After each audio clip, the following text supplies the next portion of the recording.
Detroit residents have all the talent they need, but many don't have access to all the opportunities they deserve. 88% of third grade students are currently reading below grade level. 30% of Detroiters cannot access the health care they need. Detroit residents' median household income is half that of suburban residents. Because of these disparities, I founded a nonprofit called Life Remodeled that partners with communities and organizations to create neighborhood revitalization that lasts. We repurpose large vacant school buildings into one-stop hubs of opportunity for community thriving. We then fill these buildings with the best and brightest nonprofits that are providing services directly requested by community members, and we help them collaborate to make far greater impact. Together, we improve academic outcomes, increase access to health and wellness services, and help more Detroiters achieve economic self-sufficiency. The Durfee Innovation Society is 100% occupied with 34 remarkable nonprofits that are serving more than 25,000 children, youth, and adults every year. Check out our totally free arcade, which incentivizes youth to enroll in after-school programs, a old swimming pool that was repurposed into a youth event space, a gorgeous auditorium, a gym that sees a lot of action, and a totally free laundromat, because according to Detroit students, the #1 reason chronic absenteeism is so high is because of lack of access to laundry facilities. When Tony first walked into Durfee, his head was hanging down low, his shoulders were slumped over because he was unemployed. And as a single father, he had no idea how he was going to provide for his children's future. 6 weeks later, Tony crushes a rigorous workforce development exam and landed a new job that will significantly impact his family's future. Miss Joy has 2 beautiful twin sons who both have autism. Miss Joy used to have to drive her sons many miles to get them access to the care they needed and deserved. Because of Durfee, she's now only 2 minutes away from some of the best pediatric therapy in the region, and her boys absolutely love it here. When we first opened our doors to Durfee in 2017, 80% of people who lived within 4.5 square miles of that building lived at or below the poverty line. Last year, Gallup Research surveyed thousands of Detroiters across all 139 square miles, and their research concluded that the Durfee neighborhood has the second highest perception of thriving opportunities in the entire city. And as of this year, we now have the #1 lowest crime rates in Detroit. This is amazing, right?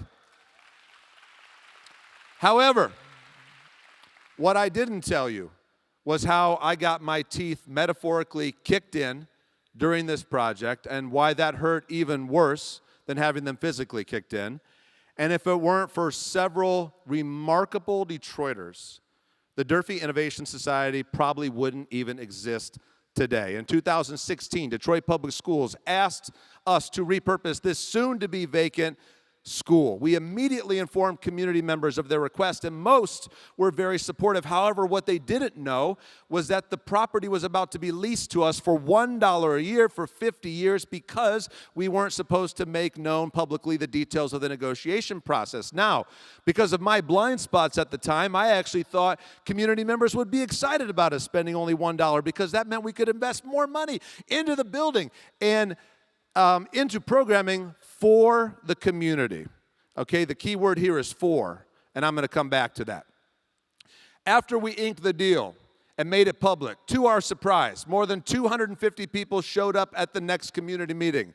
The first person to grab the mic was an influential local community leader named Andre McCullough. Andre's fiery speech set the tone for a long list of individuals from various parts of Detroit who spent nearly 3 hours calling me a white MFer in less polite language than I'm using right now. And Life Remodeled and I were labeled as colonizers and gentrifiers who had a plan to displace black people altogether. Nevertheless, I was absolutely certain that we'd turn it all around at the next community meeting next month, where I would share what we learned from community listening sessions, and I would share the vision for the future with inspiring slides. So here we are the following month at our community meeting, and yet another 250 people show up, which I'm so excited about. I'm getting on the stage, all right?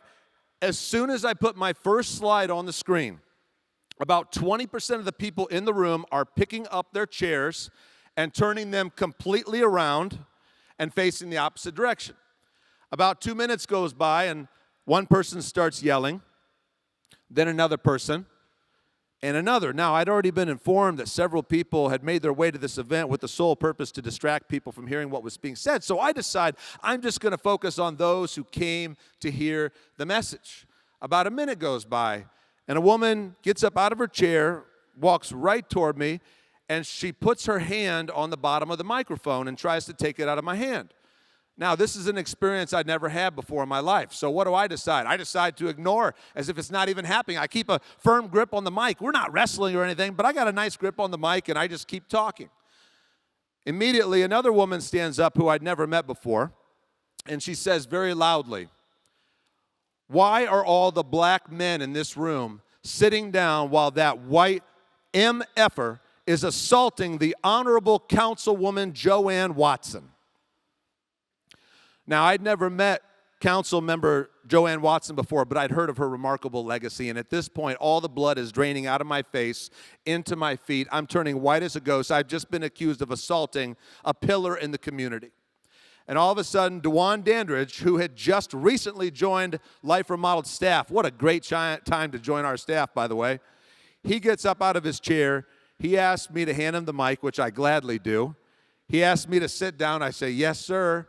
He calls Joanne Watson back up, and Ms. Watson and others, for the next 2 hours, share their fears and anger over white privilege and gentrification. While this is happening, for the first time in my life, I am ready to quit a project.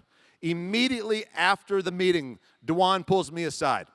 The first thing he says is, "Tonight, you were being hazed.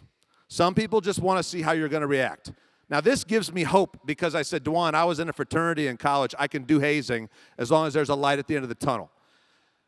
Then Dewan said, "You came here tonight with some important things to say, and you experienced having your voice taken away." I said, "Yeah, exactly." Then Dewan says, "The reality is many of the people in this room tonight experience that on a regular basis." Wow, that was life-changing and sent me down a long course of deep soul-searching and learning.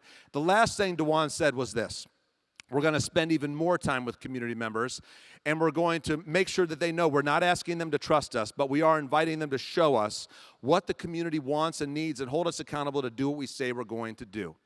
6 months later, we had made significant progress on the project, and it was becoming clear to many in the community that we were not only listening well, but that we were bringing together their visions to life. And here's how I know. I'm standing in the gymnasium at Durfee, and I get a phone call from Andre McCullough, who I hadn't seen in 6 months. Andre says, "Where are you at?" I said, "Well, Andre, I'm in the gym." He says, "Stay there. I'm coming over." Boom, hangs up the phone. Now, 5 minutes later, I see him walking through the door briskly right at me. I have no idea where this is going, until Andre opens up his arms, wraps them around me, gives me a massive hug, and says, "I'm in, brother." For the next 5 years, Andre sat on an advisory council that continues to hold Life Remodeled accountable.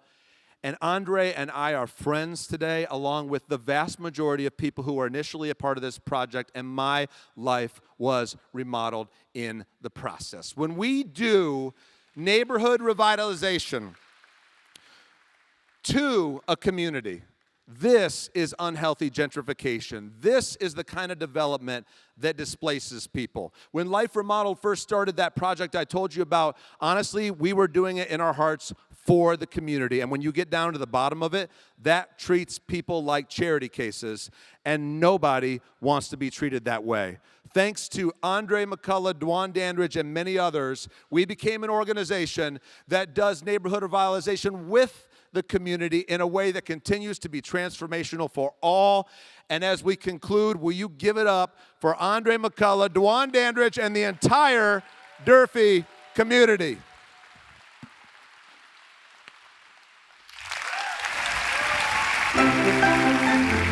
you.